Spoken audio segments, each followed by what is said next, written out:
My name is Peyton Sullivan. Today I buried my grandmother, Elena Grant. She was 78 and we laid her to rest in a quiet cemetery just beyond the Seattle city line, where the trees stand close and the air always smells faintly of rain. The service was small. Family, a few neighbors, polite condolences. I thought the day would end with grief and exhaustion. I was wrong. As people began drifting away from the gravesite, her attorney, William Hargrove, stepped close to me. He didn't bother with sympathy. Instead, he lowered his voice until it was almost swallowed by the wind and said, "Your grandmother didn't pass from natural causes. If you want to understand what really happened, come to my office after everyone leaves. And Peyton, don't mention this to your father or your sister. You may not be safe." He didn't wait for a response. He turned and walked away, leaving me frozen beside the fresh soil. Something in his tone lodged itself in my chest. Against every instinct, I waited. When the last car pulled away, I drove straight to his office. The building was mostly dark, one light burning in the lobby, and standing near the entrance, half hidden by shadow, was a man I had never seen before. His stare was sharp, tired, like someone who had learned too much about other people's secrets. I knew instantly my life was about to change. Before all of that, though, there was a moment I couldn't forget. At the cemetery, while pretending to adjust my coat near the parked cars, I noticed my father and my sister Claire standing apart from everyone else. Their voices were low, but the damp air carried just enough. Claire said something hurried about timing. My father replied under his breath, "Everything needs to be finalized before questions start." When they noticed me looking, they broke apart. It sounded nothing like mourning. It sounded planned. That single exchange clung to me the entire day. The signs had been there. My grandmother had grown cautious over the last few months. She locked drawers she never used to lock. She changed the lock on her bedroom door and brushed it off when I asked why. She stopped drinking her usual morning tea, saying it tasted wrong. I'd chalked it up to age. Now it felt like denial. Back at the house that evening, the quiet suburban one she had lived in for decades, my father called me into the living room. The air smelled of casseroles and reheated sympathy. A thick stack of legal documents sat on the coffee table. "Power of attorney forms," he said calmly. "Medical and financial, just standard protection." Claire stood nearby, arms crossed, smiling too carefully. "Grandma would have wanted us to keep you safe," she added. "Just sign where it's marked." I skimmed the pages, dense language, clauses that shifted control if I was ever deemed incapable. I asked questions. My father waved them away. "We're family." Claire's eyes never left my face. I told them I was exhausted and needed time. My father agreed. Claire's smile thinned. Her hand on my shoulder felt cold as I left the room. That night in the bedroom my grandmother always kept ready for me, sleep never came. I replayed her final weeks. The way she'd pulled me aside in the kitchen and whispered, "If something happens to me, don't let them rush you." She never explained who they were. Downstairs, voices murmured again. I locked my door for the first time in my life. In the morning, I woke early. Claire handed me a cup of coffee, watching closely as I took it. I didn't drink it. I told them I was going to check on Grandma's house. My father hesitated. Claire studied me, then they agreed. Her house felt hollow, dust in the air, silence everywhere. In her bedroom I found the drawer she used to lock. The key was exactly where she always hid it. Inside were papers and a small notebook. Her handwriting filled the pages, dates, symptoms. Tea tastes bitter again, heart racing. Claire insisted on preparing it today. Near the end, "I don't feel safe. If something happens, check the tea, protect Peyton." My hands shook. This wasn't imagination, this was fear. That night I drove to Hargrove's office. He ushered me inside without speaking. The man from the lobby was already seated. His name was Daniel Cross, a private investigator my grandmother had hired months earlier. He explained she had grown suspicious of her daily tea ritual and asked him to have it tested quietly. She didn't want police. She didn't want accusations. A lab report lay on the desk, mostly normal findings except for one unidentified compound inconsistent with the herbal blend. Not proof, but not nothing. She had kept samples, recorded symptoms, left instructions. She trusted only me. They showed me her final message, a note in her handwriting, a flash drive filled with recordings, her voice fragile but determined. "If you're hearing this, I didn't make it. Trust Daniel, don't let them take everything. I love you." She never named names, but she didn't need to. Daniel explained my father's financial troubles, failed investments, growing debt, pressure my grandmother had helped before. This time she suspected manipulation. The house, the insurance, the control. If something happened to her, and then to me, the path was clear. I went home knowing I had to pretend nothing had changed. I suggested a family dinner in her honor, a long trip to the market, fresh ingredients, tradition. Claire resisted, I insisted. We were gone for hours, long enough. When we returned, cameras were quietly in place. Small, hidden, risky. Claire watched me differently now, like she was trying to decide whether I knew too much. That night, lying awake, I thought about my younger brother, Evan, kept out of conversations, shielded or controlled. Grandma had worried about him too. Whatever this was, it wasn't over. I had bought time, but the house felt like it was tightening around me. And I knew the next move, whoever made it, would decide everything. I lay awake long after the house went quiet, staring at the ceiling while the faint hum of the refrigerator downstairs pulsed through the walls like a heartbeat. Every sound felt amplified, the creak of the floor, the distant rush of cars, the soft click of pipes cooling. I kept replaying Grandma's voice from the recordings, the way she sounded more tired than scared, like someone who had already accepted what might happen. Evan's face kept surfacing in my mind. He was younger than me, still trusting, still believing that family meant safety. If Dad and Claire were capable of hiding something like this, he would be the easiest one to control. I knew then that whatever I did next couldn't just be about the truth. It had to be about protecting him too. The next morning I woke to the smell of coffee drifting up the stairs. I stayed in my room longer than usual, listening. No raised voices, no tension I could hear through the walls. When I finally went downstairs, Dad was at the table reading news on his tablet. Claire stood at the counter, slicing fruit with deliberate precision. She glanced up when she saw me, her smile appearing just a second too late. "Morning," she said. "You sleep okay?" I shrugged. "Not really." Dad looked up briefly. "That's normal, grief messes with you." Claire slid a bowl toward me. "Eat something." I noticed she didn't touch my food this time, a small detail but one that stuck. Evan came in a few minutes later, still half asleep, hair sticking up, hoodie pulled tight around him. He gave me a quick smile, the kind that said he was relieved I was still here. Claire immediately started asking him about his plans for the day, talking fast, filling the space. It felt intentional, like she didn't want silence. I watched them carefully. Dad stayed mostly quiet, but when Claire talked, he listened, too closely, like he was waiting for cues. After breakfast, Dad brought up the paperwork again, not aggressively, casually. "Whenever you're ready, Peyton," he said. "No rush, but some things need to be handled soon." Claire nodded along. "Just logistics." I told them I wanted a few days, that I needed time to process everything. Dad agreed again. Claire didn't argue, but her jaw tightened. That was the first crack. Later that afternoon, I texted Daniel from my room. "They're getting impatient." His reply came quickly. "Expected, any change in behavior." "Claire's watching me more closely. Dad's passive." "That's consistent," he wrote. "She applies pressure. He avoids confrontation." We had already discussed next steps. We needed something concrete, something that couldn't be explained away as paranoia or coincidence. The cameras were running now, feeding into a secure server Daniel controlled remotely. They were motion-activated, low-light capable. The risk was enormous. If Claire found one, the story would end fast. That evening I heard raised voices downstairs, not loud, controlled, but sharp enough to carry. I cracked my door and listened. Claire was speaking in that tight, clipped tone she used when she was angry but didn't want anyone to know. "You're being too soft," she said. Dad responded quietly. I couldn't make out every word, but one sentence landed clearly. "If Peyton doesn't sign soon, this gets complicated." My chest tightened. Complicated how? I went back into my room and locked the door. A few minutes later my phone buzzed, a notification from Daniel, camera triggered, kitchen. I held my breath and opened the secure feed. Claire was alone in the kitchen. She moved with purpose, pulling open drawers, checking the cabinet above the fridge.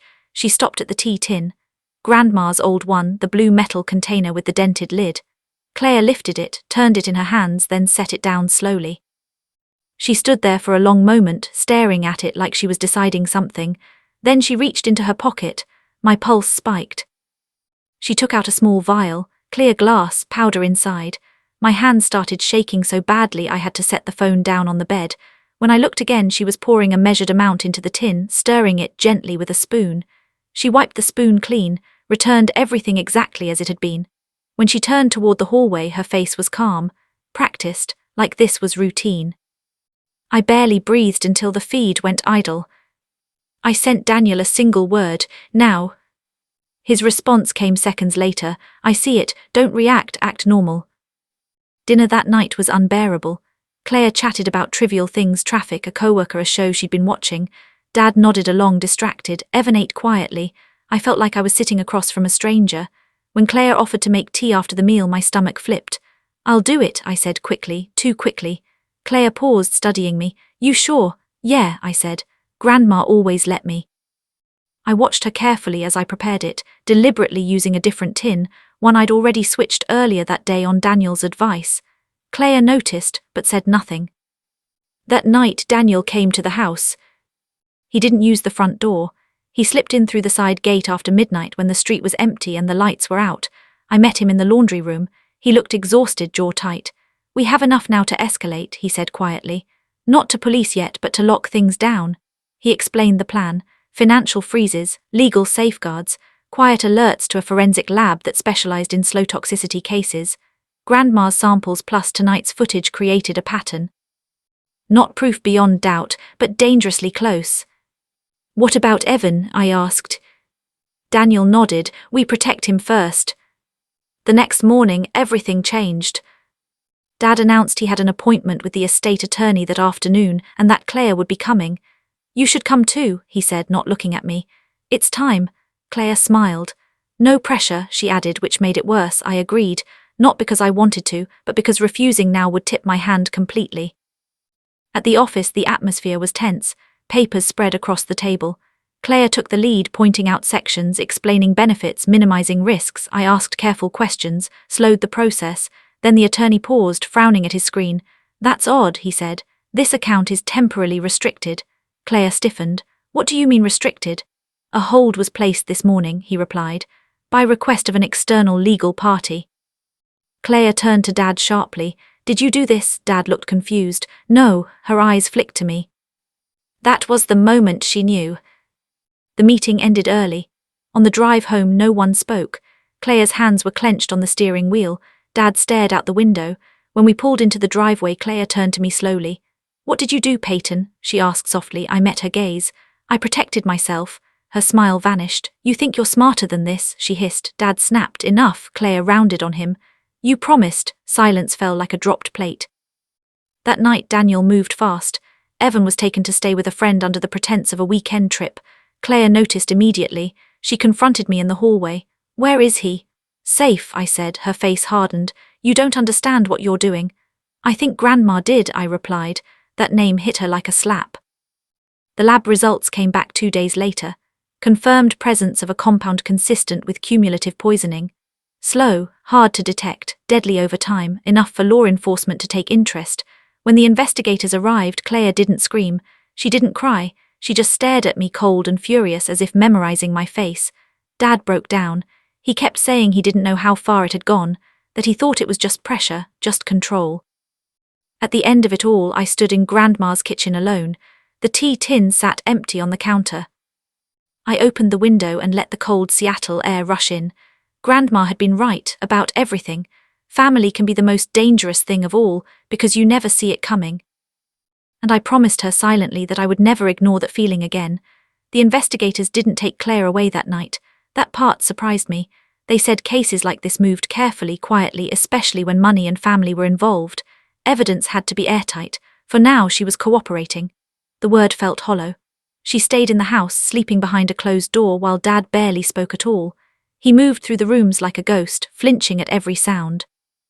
I avoided both of them, spending most of my time in Grandma's old kitchen, the one place that still felt anchored to something real. Daniel checked in daily. The financial freeze expanded. More accounts surfaced, ones I'd never known existed. Shell companies, quiet transfers. Grandma had been right about the pressure Dad was under, but she'd underestimated how far Claire was willing to go. Daniel said that was often how it worked. One person pushes, another keeps telling themselves it's not that bad until it is. Evan called me every night. He didn't know the details yet, only that things were complicated. I told him the truth would come, just not all at once. He trusted me. That trust felt heavier than fear. 3 days later, Claire tried to talk to me alone. She cornered me in the hallway just after midnight. The house was dark except for the light spilling from under my door. "You think this ends well for you?" she asked quietly. There was no anger in her voice now, only calculation. "You've turned everyone against each other." I met her eyes. "You did that?" She laughed softly. "You have no idea how the world actually works." I didn't answer. I didn't need to. The arrest came a week later. This time there were no explanations, no smiles, just handcuffs and a warrant thick with pages. Dad watched from the stairs, shaking as they led her out. He didn't try to stop them, he didn't even look at her. When the door closed, he sat down on the bottom step and cried like I'd never seen before, not just grief, relief. In the aftermath, the house felt emptied of poison and full of echoes. Dad confessed everything he knew, the debts, the manipulation, the moments he'd ignored because admitting the truth felt worse than denying it. He hadn't known about the tea. That part broke him when he learned. I believed him, not because he deserved forgiveness, but because denial had always been his weakness, not cruelty. Weeks later, Evan came home. We talked late into the night, about Grandma, about trust, about how easily love can be used as leverage. He listened quietly, then hugged me harder than he ever had before. On the anniversary of Grandma's death, I returned to the cemetery alone. I brought no flowers, just her favourite chipped mug filled with clean water. I set it near the stone and stood there as the rain started again. She saved us the only way she could, by leaving breadcrumbs for the one person she believed would follow them. I walked away lighter than I'd arrived, knowing one thing for certain. Sometimes survival isn't about escaping danger. It's about seeing it clearly and choosing not to look away. Life didn't snap back into place after that. It shifted slowly like furniture being rearranged in the dark. Dad moved out a month later, not because anyone forced him to, but because the house held too many memories he didn't know how to live with anymore. He said he needed time to understand who he'd become while he wasn't paying attention. I believed that too. Sometimes harm comes from what people refuse to see. Evan stayed with me. We learned how to exist without waiting for permission, without asking if our choices were acceptable. Some nights he asked questions about Grandma, small ones, careful ones, what music she liked, whether she'd been scared at the end. I told him the truth when I could and protected him when I couldn't. That felt like honoring her more than anything else. The trial took longer than anyone expected. Claire never admitted guilt. She framed everything as misunderstanding, as stress, as coincidence stacked on coincidence. But evidence doesn't care about intention. The recordings, the lab reports, the financial trail, piece by piece the story she tried to control slipped out of her hands. When the verdict finally came, I didn't feel satisfaction. I felt tired, like something that had been clenched inside me for months had finally loosened. I went back to Grandma's house after it was all over, not to live there, just to say goodbye properly. I opened windows, let the air move. I found the tin she'd hidden under the sink, the one with the last saved tea leaves. I didn't test them. I didn't need to. I poured them into the soil outside, beneath the old maple tree she loved, and watched them disappear into the earth. Before I left, I found one last note tucked into a cookbook. I must have missed it before. It was short, just a single sentence in her handwriting. Pay attention to the quiet moments, that's where the truth hides. I locked the door behind me and handed the keys to Evan. He smiled just a little. We walked away together, not healed, not untouched, but awake. And that, I realized, was her final gift. I thought that would be the end of it. Closure, distance, a clean line between before and after. But life doesn't work that way. Some truths don't fade, they settle in, becoming part of how you move through the world. Months later, on an ordinary morning, I caught myself pausing over a cup of tea, watching the steam rise, remembering how something so small had carried so much danger. I set it down untouched and smiled at the habit. Not fear anymore, awareness. Evan started calling Grandma by name when he talked about her, not with sadness but with a kind of respect that felt earned. Dad sends postcards now, short ones, no explanations, just updates about where he is and what he's learning to face. Sometimes, late at night, I hear rain against the windows and think about the moment at the cemetery when everything shifted. If I'd walked away, if I'd ignored that voice, the thought doesn't scare me anymore. Because the lesson stayed. Love isn't blind, it's watchful.